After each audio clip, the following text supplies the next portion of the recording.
Anywhere you have modern Democrats, you inevitably end up with a drug, crime, and disease-riddled third world disaster.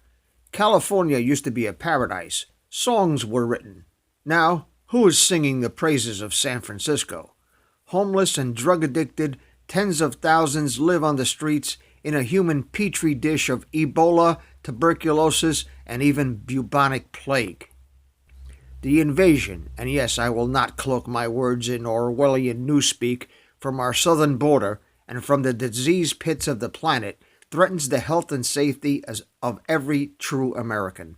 Those who have sponsored, enabled, or supported this invasion of our country have committed an act of war and should be arrested for treason.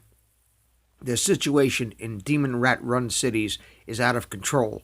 The voters are either stupid or their voices have been usurped by the rampant voter fraud, and I'm partial to the latter conclusion because although there are lots of mentally challenged libtardosis infected assholes among us.com, there aren't that many who I believe constantly vote for Pelosi and her ilk after witnessing their corruption and the end result of their influence.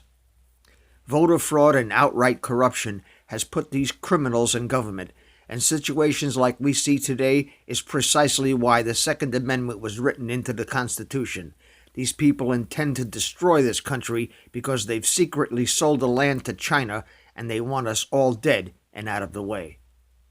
They know that even the military, even if they were ordered to, would stand with the Patriots and would not go against their oath. They're no match for a rifle or a weapon behind every blade of grass, so they stage foxtrots to blame inanimate objects for the actions of those that they set up, paid, or drugged into doing what is a psyop with casualties. Obama and soy boy Beto are the best gun salesmen ever. It proves that the majority of us ain't buying their bullshit, and it exacerbates the specter of a new American revolution that these retards lose sleep over. It is inevitable, no matter what the president does or what the plan is. Here's the backup plan. These scumbags get arrested by the government, or patriots will end up arresting the government. We have seen enough. We don't have 200 years to do endless investigations, so what we will end up doing is to send them all off-planet and let God sort them out. Draining the swamp is not working. We need a few thousand Full Metal Jacket rotor-rooter-equipped militiamen to press the big reset button, globally. And if you didn't know it already, I'll tell you. The problem is global. Everyone wants to point the finger, and inevitably the blame goes to those who are least able to defend themselves, being weary of over 3,000 years of being scapegoats for the crimes of those behind the scenes whose names are never spoken and who most people don't know even exist. In particular, one family who profited over foreknowledge of the outcome of a certain Napoleonic battle has amassed wealth enough to house, clothe, and feed all 7 billion human souls on this planet in the comfort and amenities of Western civilization for the next 100 years.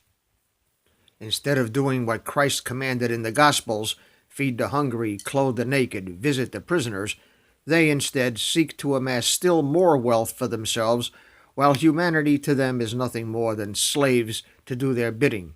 And by the way, there are 6.5 billion more than they can handle. 500 million will do, and they've engraved it in stone in Elberton, Georgia for all the world to see, and we think it's some nutcase with too much time and money on his hands. We have embarked on a journey called the Great Awakening. We have been asleep in the Matrix since 1776.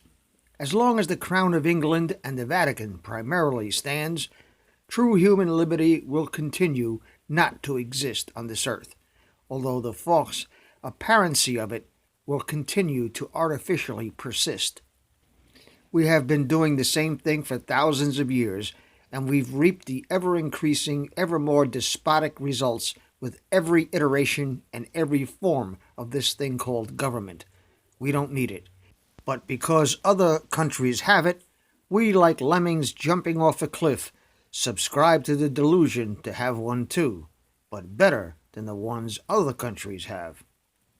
And for a long time we were lulled into the la-la land of thinking that this is the best that humanity can do.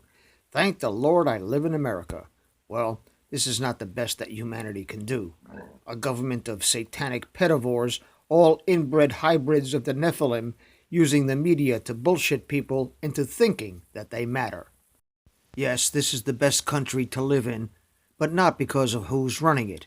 It's only because of the people who are patriots, God-loving people who are trusting and generous to a fault, neighbors who are their brother's keeper, defend the innocent, and seek the truth always, no matter how painful, then seek to solve problems so that everyone benefits and no one gets hurt in the process. Greed and thievery is not what they aspire to. That is the polar opposite of what the politicians do, all of them. They're thieves and liars and child traffickers, drug dealers and baby eaters because they're the seed of Satan.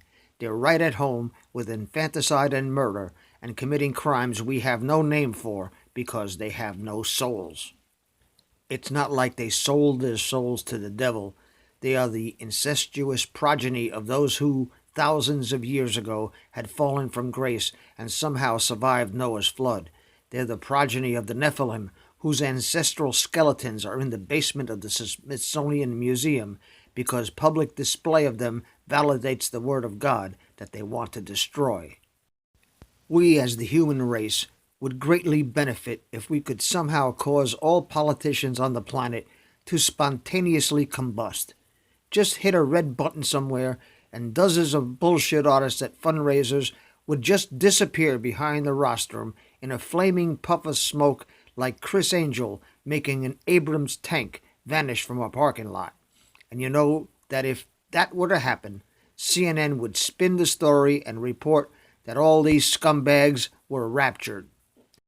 I don't need government to do a damn thing for me except maybe to collect my garbage and my recycle once a week.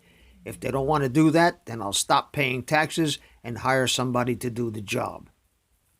And until I'm lying in a hospital bed with Alzheimer's, on dialysis, breathing with the aid of an iron lung, Ringer's lactate IVs and a tube coming out of my dick, I can defend myself. Thank you very much. So although I voted for Donald Trump in 2016 and will vote for him again, and am a registered Republican, I'm really an anarchist, and certainly the very idea of royalty is a cognitive overdose of syrup of ipecac that causes me to keep a package of airline-grade barf bags in my bug-out supplies. I'll leave you with something to think about. Maybe I'll make a t-shirt. Anarchy is better than no government at all. This is Dave from Net4Truth USA Whirlwind Revolt. Thank you for watching, thank you for your prayers, and thank you for your support.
Subscribe to our backup channels, Whirlwind Revolt, Inglorious Patriots, and Net4Truth USA 2 Patriot channel.